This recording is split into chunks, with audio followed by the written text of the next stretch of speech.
तो लगातार पश्चिमी उत्तर प्रदेश में साधने की कोशिश, जाट वोट बैंक को साधने की कोशिश की जा रही है। किस तरीके से मैदान में कमल के सिपाही जुटे हुए हैं, ये जरा समझिए।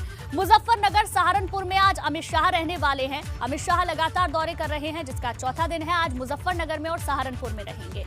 योगी आदित्यनाथ की बात करें तो बागपत में आज योगी आदित्यनाथ रहेंगे और गाजियाबाद में भी योगी आदित्यनाथ आज शाम को पहुंचेंगे।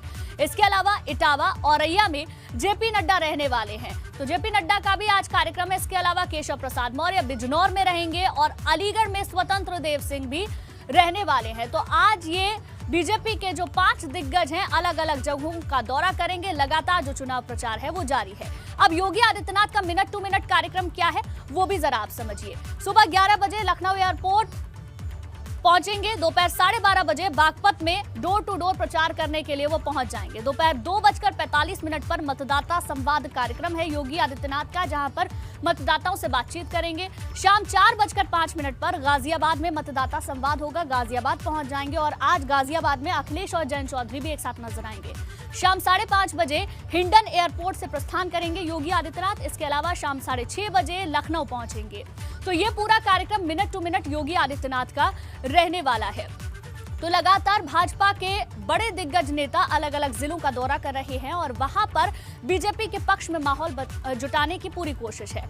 2 संवाददाता भी हमारे साथ जुड़ गए हैं। मुजफ्फरनगर से बलराम पांडे और बागपत से सनुज शर्मा हमारे साथ जुड़ गए हैं। सबसे पहले बलराम, आप ही के पास आते हैं। मुजफ्फरनगर में कल हमने देखा जहां अखिलेश यादव नजर आए और उनके साथ में जयंत चौधरी नजर आए। आज शाह वहां पर पहुंच रहे हैं। मुजफ्फरनगर इसलिए बहुत खास हो जाता है क्योंकि वहां पर दंगे हुए, उसके बाद जाट नेताओं को साधने की कोशिश आरएलडी करती हुई नजर आई, क्योंकि काफी जमीन वहां पर खाली हो चुकी थी। अब ऐसे में कितना खास हो जाता है अमित शाह का ये दौरा?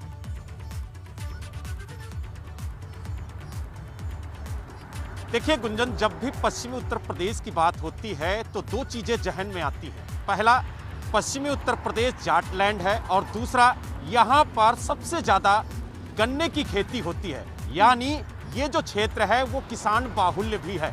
यही वजह है कि अगर किसी को सत्ता में जाना होता है तो पश्चिमी उत्तर प्रदेश के बिना वो सत्ता में काबिज नहीं हो सकता। यही वजह है कि चाहे भारतीय जनता पार्टी हो, चाहे रालोद और सपा गठबंधन हो, सभी पश्चिमी उत्तर प्रदेश में अपनी ताकत झोंक रहे हैं, क्योंकि उन्हें मालूम है कि अगर लखनऊ की गद्दी पर विराजमान होना है तो कहीं ना कहीं उसका जो दरवाजा है वो पश्चिमी उत्तर प्रदेश से ही खुलेगा।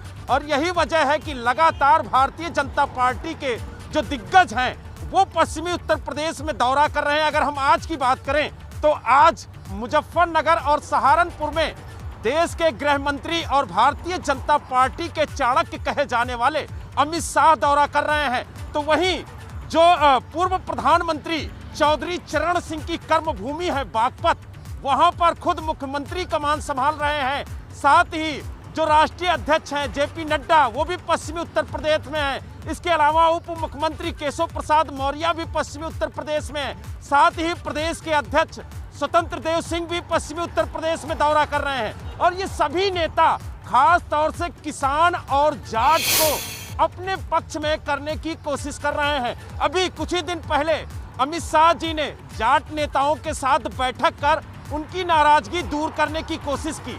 एक बात और हमें समझनी होगी कि पश्चिमी उत्तर प्रदेश में 2012 में जब चुनाव हुआ था तो भारतीय जनता पार्टी की स्थिति बहुत अच्छी नहीं थी और यही वजह है कि 2012 में समाजवादी पार्टी सरकार बनाने में कामयाब हो गई। लेकिन जब 2013 में मुजफ्फरनगर में दंगा हुआ तो कहीं ना कहीं जो चुनावी समीकरण थे वो पूरी तरह से ध्वस्त हुए और एक नया समीकरण बन के सामने आया। भारतीय जनता पार्टी को उस वक्त में मिला था, लेकिन अब समाजवादी पार्टी के साथ जब आरएलडी का गठबंधन है तो यहाँ पर फायदा भी हो सकता है। लेकिन बड़ी चुनौती भारतीय जनता पार्टी के लिए इसलिए भी है क्योंकि जाट और किसान लगातार नाराज बताया जा रहा है। बने रहिए आप हमारे साथ। सनुज भी लगातार हमारे साथ बने हुए हैं। सनुज, आज योगी आदित्यनाथ बागपत में पहुंचेंगे, क्या उनका पूरा कार्यक्रम रहने वाला है, क्या जानकारी वहां से? देखिए, मुख्यमंत्री योगी आदित्यनाथ आज बागपत पहुंचेंगे और बागपत में यहां जिला अस्पताल का निरीक्षण करेंगे और उसके बाद वो यहां से सीधे बड़ौद चले जाएंगे और बड़ौद जाकर वहां डोर टू डोर जनसंपर्क करेंगे और इसके बाद जो छपरौली अजीत सिंह का कहें, जैन चौधरी का कहें या बड़े चौधरी साहब का कहें, सबसे बड़ा गढ़ कहा जाता है, वहां पर जाएंगे और वहां पर एक संवाद कार्यक्रम करेंगे। छपरौली के लिए कहा जाता है कि राष्ट्रीय लोकदल ने अगर किसी को भी टिकट दे दिया तो उसे कोई नहीं हरा सकता। ये बात पिछले कई अगर टेन्योर की बात करें तो लगातार सच साबित हो रही है। लेकिन जो मुकाबला है वो बागपत, बड़ौत और छपरौली विधानसभा सीट पर है। अगर हम 2017 की बात करें तो सबसे बड़ा राष्ट्रीय लोकदल का गढ़ इस बागपत को कहा जाता है। तमाम राजनीति के उतराव चढ़ाव इस बागपत ने देखे हैं, लेकिन पिछली बार बागपत विधानसभा सीट पर बीजेपी के योगेश धामा चुनाव जीते थे और बड़ौत विधानसभा सीट पर केपी मलिक चुनाव जीते थे। और सिर्फ छपरौली विधानसभा सीट ही ऐसी थी कि जो लाज बचाने में कामयाब हो पाई थी और यहां से सहिंद्र रमाला चुनाव जीते थे, लेकिन कुछ दिन बाद वो भी बीजेपी में शामिल हो गए थे। अगर 2012 की बात करें तो बागपत और बड़ौत बीएसपी के खाते में थी और छपरौली राष्ट्रीय लोकदल के। इसलिए योगी आदित्यनाथ का आज का ये दौरा सबसे अहम इसलिए माना जा रहा है कि बागपत और बड़ौत पर फिर उनका विजय रथ जारी रहे और छपरौली में इस बार कुछ ऐसा किया जाए कि छपरौली में भी बीजेपी का जो प्रत्याशी है वो चुनाव मैदान मार के ले जाए। हमें एक बात और समझनी होगी कि देखिए, पूरा जाटों को मनाने के लिए बीजेपी नेतृत्व हर कोशिश कर रहा है और उसकी एक झलक मैं आपको दिखाना चाहूंगा कि बागपत लोकसभा में 5 विधानसभा सीटें पड़ती हैं। बागपत, बड़ौत, छपरौली, मोदीनगर और मेरठ की सिवाल खास विधानसभा सीट, पांचों पर बीजेपी ने जाट प्रत्याशियों को मैदान में उतारा है। यदि राष्ट्रीय लोकदल की हम बात करें तो राष्ट्रीय लोकदल ने बड़ौत और छपरौली विधानसभा सीट पर ही जाट प्रत्याशी उतारे हैं, जबकि बागपत विधानसभा सीट की जा रही है, जहां पर जो समीकरण बैठता है उसी जाति के प्रत्याशी को वहां पर उतारा गया है।